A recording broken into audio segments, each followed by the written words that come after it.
podcast is purely educational and is meant purely for impartial analysis. Grand Rising, y'all. My name is Isla Awesome, aka Isla Microcosm. I dissect pop culture topics and connect them to ethical components. Autonomy, community, transparency, cultural trends, technology, societal norms. It is a metaphorical, pragmatic space cheesecake I'm baking, and I'm grateful to have you here on this experimental slice of existential star stuff. So today, I must provide pre-context to my context. I hope you all can stay with me.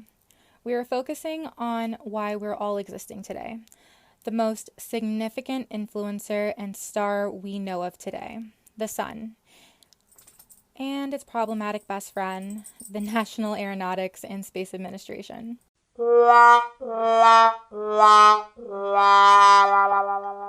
I joke, of course.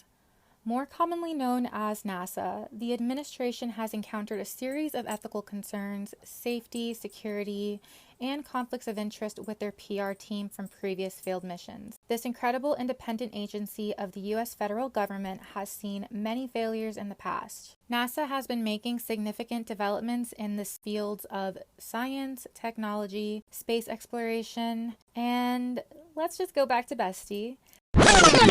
The sun has helped us grow and sustain life as a species long enough for the birth of space pioneer Eugene Parker to develop several concepts about how stars, including our sun, give off energy. He called this cascade of energy the solar wind, and he described an entire complex system of plasmas, magnetic fields, and energetic particles that make up this phenomenon.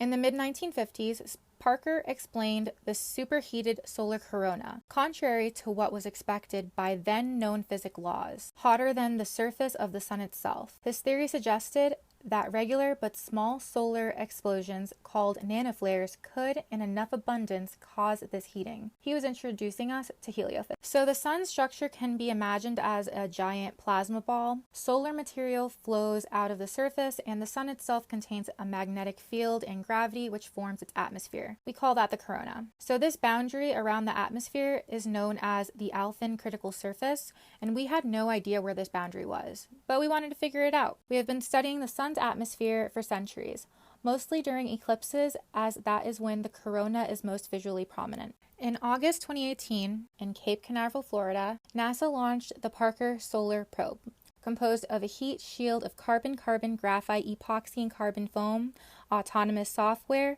solar limb sensors, and water circulation.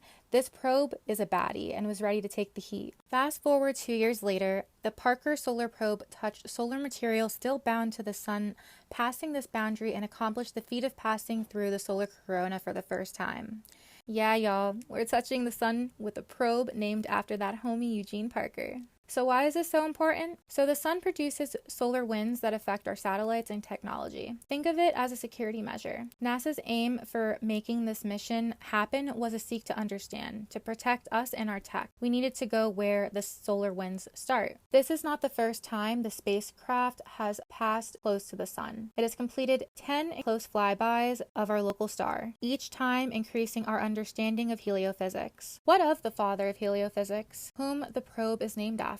Eugene Parker. Imagine, his defining report was almost rejected for publication in the Astrophysical Journal. However, years later, satellite observations from the 1962 Mariner 2 mission verified his claims. Goes to show you should never give up, man. This wholesome Eugene Parker observed this launch and is the only living scientist to have a NASA space probe named after them. So I cannot help but tie this to the ethical component of beneficence, the quality or state of doing or producing good. This probe will provide more insight and clues behind the sun's mysteries.